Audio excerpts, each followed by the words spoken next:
ఏంటి నీరజ అలా చూస్తున్నావు? మా ఆయన్ని పరిచయం చేస్తాను పద. రా.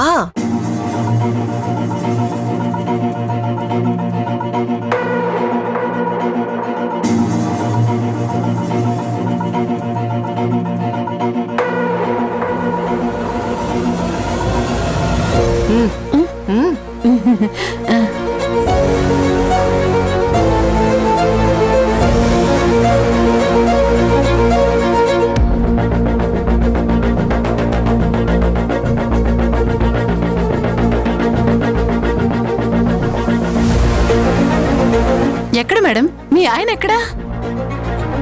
నువ్వు బాగా క్యూరియస్ గా ఉన్నట్టున్నావు నీరజ. అవును మేడం, నేను అర్జెంటుగా మీ ఆయన్ని చూసేంత వరకు నాకు అస్సలు మనశ్శాంతి ఉండదు. దయచేసి ఎక్కడున్నారో చూపించండి. ఒక్క నిమిషం. ఏవండి ఏవండి ఒకసారి బయటకొస్తారా? వస్తారు.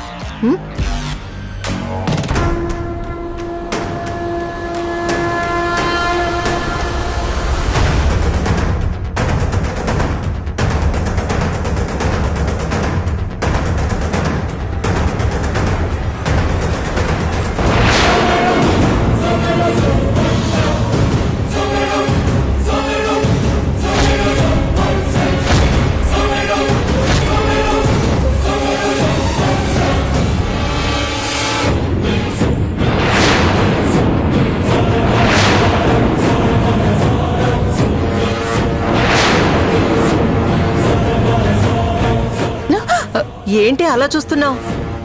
మా ఆయన. ఎవరండి మీరు? విజయ్, నువ్వు తన్ని గుర్తుపట్టలేదా? నీరజ.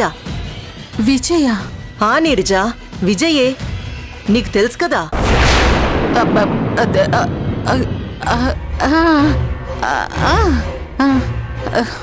చూడు నీరజ, విజయ్ నిన్నింకా గుర్తుపట్టలేదు. ఎవరో అనుకుంటున్నాడు. పరిచయం చేసుకో. అదే విజయ్, మనిద్దరికి దగ్గరుండి పెళ్లి చేసింది ఎవరనుకుంటున్నావు? నీరజే. నేనా? ఏంటి నీరజ, నువ్వు కూడా మర్చిపోయావా? నీకు కూడా మతిమరుపు వచ్చినట్టుంది. సారీ అండి, నాకు నిజంగా ఏమీ గుర్తులేదు. అన్నీ రుద్ర చెప్తే గానీ నాకు తెలియట్లేదు. చూసావా నీరజ, పాపం యాక్సిడెంట్ తర్వాత విజయ్కేం గుర్తులేదు. ఇప్పుడు మనం ఏం చెప్తే తన మనసులో అదే ఉండిపోతుంది. అర్థమైందా? రుద్ర, ఏంటిది? దగ్గరుండి మన పెళ్లి చేసిన పెద్ద మనిషిని అలా నిలబెట్టి మాట్లాడతావేంటి? మీరు కూర్చోండి. అబే పర్వాలేదండి, నేను నిలబడే ఉంటాను. చూసావా విజయ్, ఇప్పుడు మనం అంటే నీరజకి చాలా రెస్పెక్ట్. మనం కూర్చోమన్నా కూర్చోదు. పేరుకి పెళ్లి పెద్దయినా మన ఇంట్లో సొంత మనిషిలాగే ఉంటుంది. మనం ఏం చెప్తే అది చేస్తుంది. అంతేగా నీరజ? నీరజ, నాకు మా ఆయనకి కాఫీ తాగాలనుంది. నీ చేత్తో కొంచెం కాఫీ పెట్టిస్తావా? అలాగే మేడం. కిచెన్ అటుంది.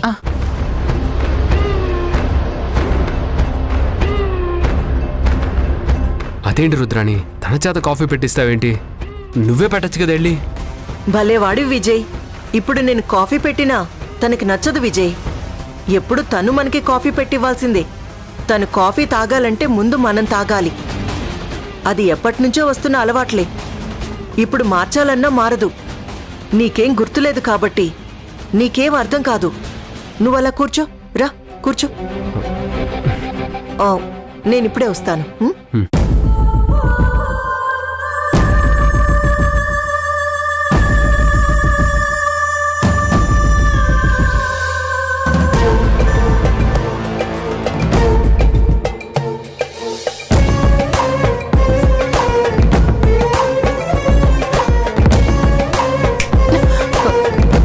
ఏంటి నీరజ, నువ్వు చూసింది విజయ్నా భరత్నా అన్న షాక్లో ఉన్నావు కదా? అవును మేడం. నిజం చెప్పండి, తను భరతే కదా? అవును.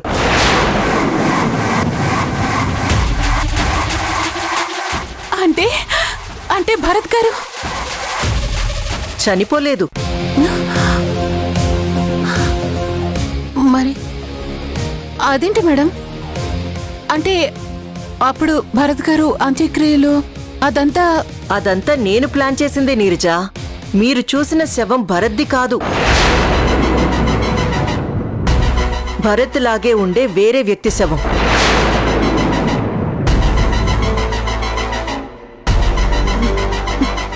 నేను నమ్మలేకపోతున్నాను మేడం.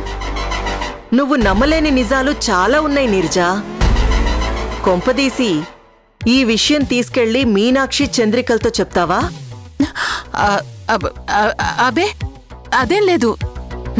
నువ్వు చెప్పినా కానీ ఇక్కడేం వర్కౌట్ అవ్వదు నీరజ. ఎందుకంటే చంద్రిక, మీనాక్షి పాప ఎవ్వరొచ్చినా సరే భరత్ ఎవ్వరినీ గుర్తుపట్టలేడు. ఎందుకంటే తనకి గతం గుర్తులేదు నీరజ. ఇప్పుడు నేను ఏం చెప్తే అదే నమ్ముతాడు. అందుకే తన పేరు విజయ్ అని మార్చాను. నువ్వు కూడా ఇక నుంచి విజయ్ అనే పిలవాలి. పొరపాటున కూడా భరత్ అని పిలిచావనుకో, పీక పిసికి చంపేస్తాను. నా సంగతి తెలుసు కదా. అలాగే మేడం.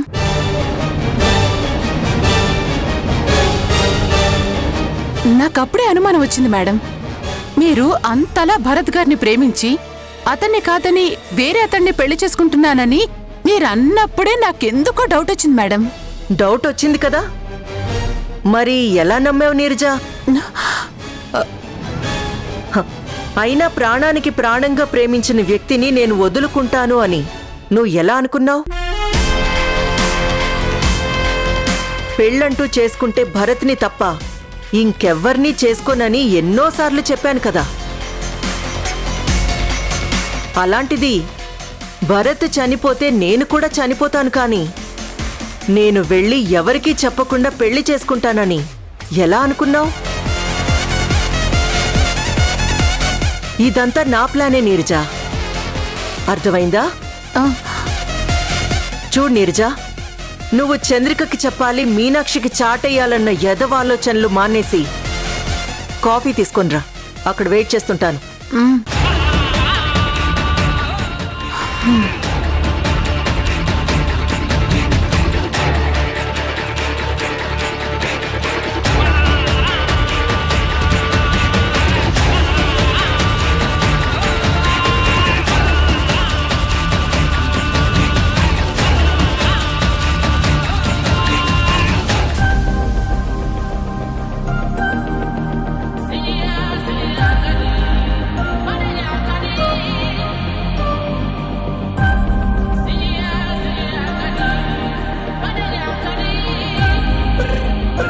నీరజ, మేమిద్దరం ఎలా ఉన్నాం? మేడ్ ఫర్ ఈచ్ అదర్లా ఉన్నాం కదా. అదేంటి, పెళ్లి చేసింది ఆవిడే అయితే ఆవిడ్ని ఎలా ఉన్నావు అని అడుగుతావేంటి? అది కాదు విజయ్. పెళ్ళై ఇన్నాళ్లైనా మనమిద్దరం ఇంకా కొత్త జంటలాగే కనిపిస్తున్నావా లేదా అని నీరజని అడుగుతున్నాను. తనైతే కరెక్ట్గా చెప్తుంది. ఏం నీరజ, చూడు ఎలా ఉన్నావు? బాగున్నారు madam. Made for each other లాగే ఉన్నారు. Thank you. నువ్వు కూడా కాఫీ తాగు.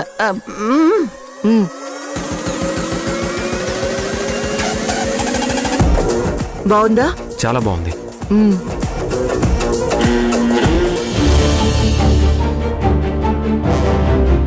Excuse me.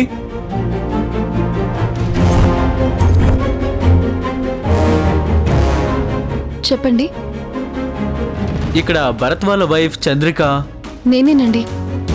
నేను ఇన్సూరెన్స్ కంపెనీ నుంచి వస్తున్నానండి. రండి కూర్చోండి. ఓకే.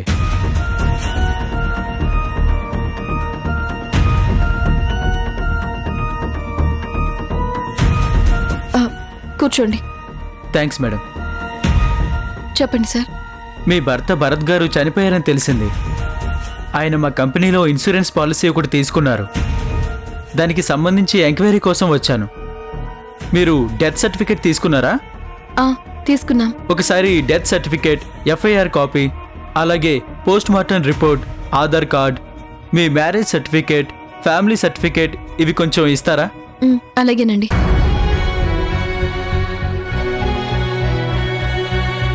భరత్ ఇలా పాలసీ తీసుకున్నట్టు నాకెప్పుడూ చెప్పలేదండి. భరత్ గారికి నేను క్లయింట్నండి. మా కంపెనీ తరపున ఆయన చాలా కేసులు వాదించారు. నేను పట్టుబట్టి ఆయన చేత ఇన్సూరెన్స్ చేయించాను. ఆ వివరాలేవి బహుశా మీకు చెప్పుండకపోవచ్చండి. అప్పుడు చాలా ఈజీగా తీసుకున్నారు, కానీ ఇలాంటి సమయంలో ఇన్సూరెన్స్ అనేది ఎంత ఉపయోగపడుతుందో చూడండి.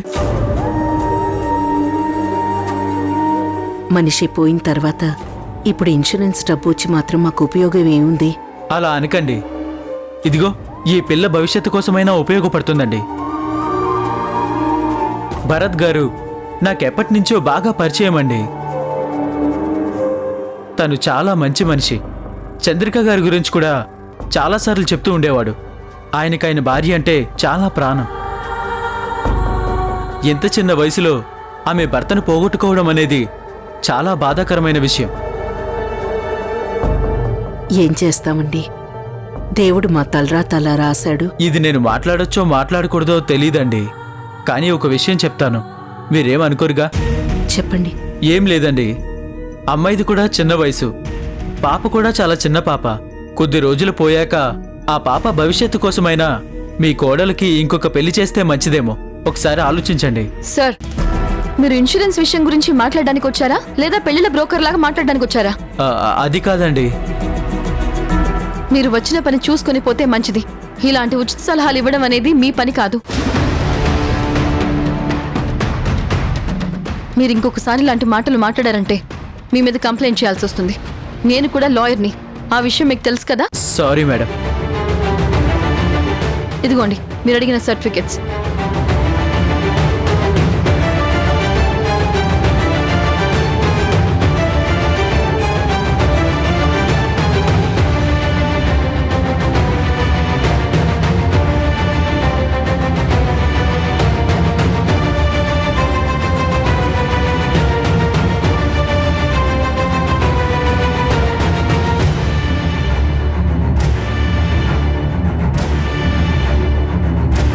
Okay madam.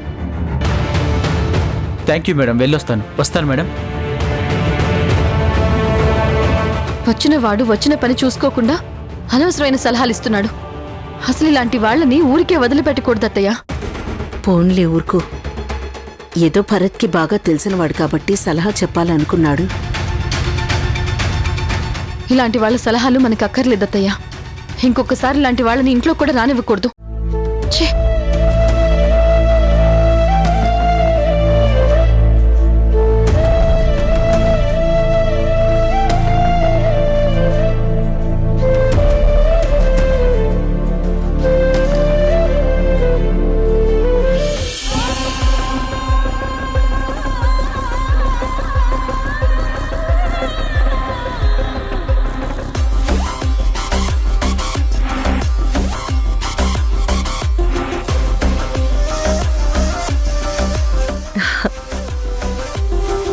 అయ్యో, ఎంతసేపని అలా డల్గా ఒక్కరే కూర్చుంటారు చెప్పండి.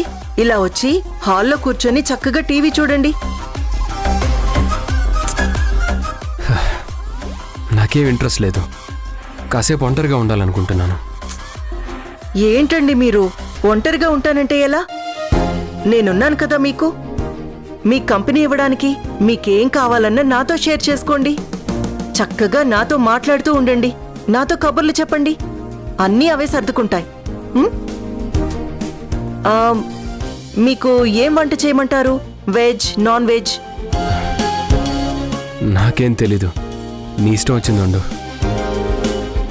నీరజ వచ్చింది కదండి, నాన్ వెజ్జే వండుతుంది. ఏ నీరజ? విజయ్కి నాన్ వెజ్ లో ఏ ఐటమ్ అంటే ఇష్టమో నీకు బాగా తెలుసు కదా, అది చెయ్యి.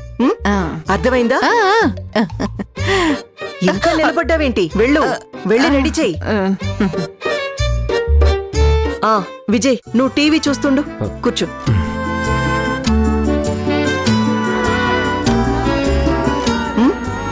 నువ్వు టీవీ చూస్తుండు, ఇప్పుడే వస్తా.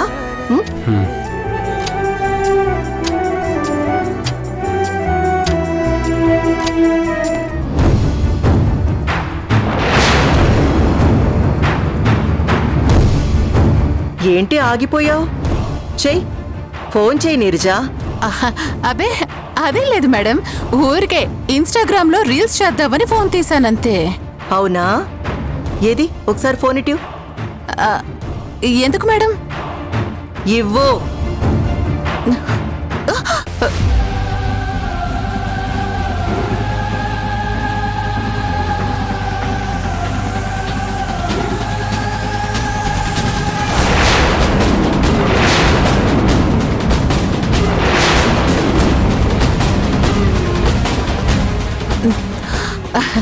అబ్బే ఏం లేదు మేడం, ఊరికే వాళ్ళు ఎలా ఉన్నారా అని తెలుసుకుందామని కాల్ చేశాను.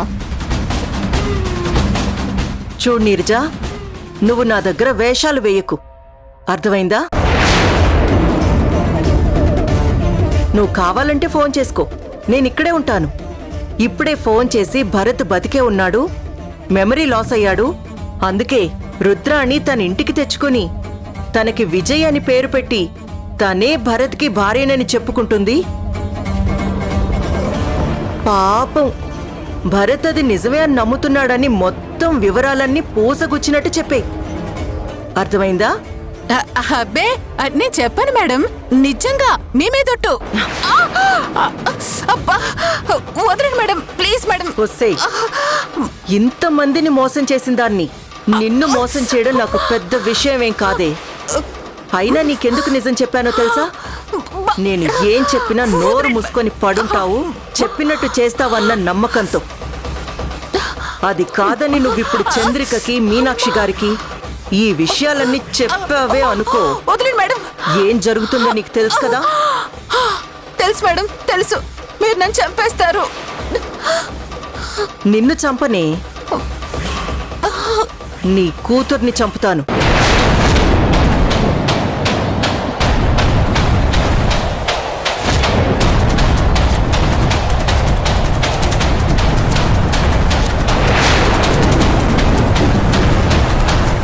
ఏమంటున్నారు మేడం? నీకు అర్థం కాలేదా? నీ కూతుర్ని హాస్టల్లో పెట్టి మరీ చదివిస్తున్నావు కదా, ఆ నీ కూతుర్ని మూడో కంటికి తెలియకుండా అక్కడే లేపించేస్తాను, అర్థమైందా? మేడం, మీకు ఆ విషయం ఎలా తెలుసు? చూడు నీరజా, నా సంగతి నీకు బాగా తెలుసు. నేను నమ్మితే ప్రాణమైనా ఇస్తాను,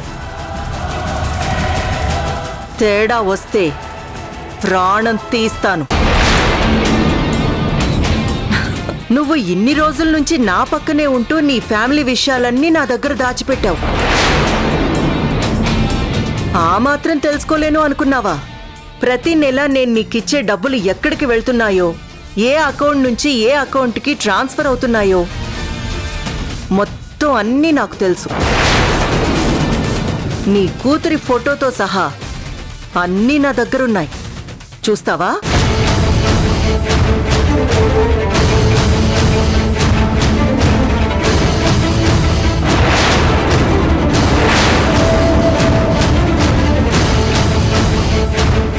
మేడం, దయచేసి అంత పని మాత్రం చేయకండి మేడం. అదంతా నీ సిన్సియారిటీ మీద ఆధారపడి ఉంటుంది నీరజా. నీ ఒక్కదాన్ని పొట్ట పోషించుకోవాలంటే నా దగ్గర తన్నులు తింటూ ఇన్ని రోజులు భరిస్తూ ఉండాల్సిన అవసరం లేదు. ఎప్పుడో పారిపోయేదానివి. నీ కూతురు అక్కడ ఉంది కాబట్టే నీ కూతురి ప్రాణాలు కాపాడుకోవడానికి, దాని చదువు కోసమనే నువ్విక్కడ నేను ఏమన్నా భరిస్తూ పడుతూ ఉన్నావు. లేదంటే ఎప్పుడో నన్ను వదిలేసి వెళ్ళిపోయేదానివి. నీకే అన్ని తెలివితేటలుంటే నీలాంటి దాన్ని పక్కన పెట్టుకుని భరిస్తున్న దాన్ని నాకెన్ని తెలివితేటలుండాలి చెప్పు? మేడం, దయచేసి నా కూతురు జోలికి మాత్రం వెళ్ళకండి మేడం. మీరేం చెప్తే అది చేస్తాను. చూడు నీరజా, భరత్ విషయం నీకు నాకు తప్ప ఈ ప్రపంచంలో ఇంకెవ్వరికీ తెలీదు. పొరపాటున గనక ఇది బయటికి వెళ్ళిందో దానికి కారణం నువ్వే అనర్థం. ఇప్పుడు కూడా ఈ విషయం నీకెందుకు చెప్పానో తెలుసా? నీకీ నిజం తెలిస్తే ఒక క్లారిటీతో ఉంటావని. రేపొకవేళ మీనాక్షి వాళ్ళు చూసినా వాళ్ళకి భరత్ గురించి తెలిసినా నువ్వే అతను భరత్ కాదు విజయ్ అని నువ్వు చెప్తే వాళ్ళు వింటారు కాబట్టి. నీరజ, ఇప్పుడిదంతా నీ చేతుల్లోనే ఉంది. ఇన్ని రోజులు నా దగ్గర పనిచేశావు, నేనిచ్చిన డబ్బులు తీసుకున్నావు. నువ్వెన్ని మాటలన్నా నేనెన్ని మాటలన్నా మనిద్దరం కలిసే ఉన్నాం. పొరపాటును కనుక ఈ విషయం బయట పెట్టావంటే ముందు నీ కూతురు చచ్చిపోతుంది, ఆ తర్వాత నువ్వు చచ్చిపోతావు. కాబట్టి బాగా ఆలోచించుకో.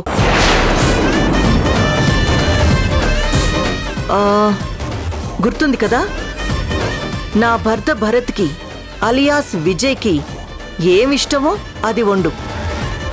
అర్థమైందా? ఇదిగో నీ ఫోన్.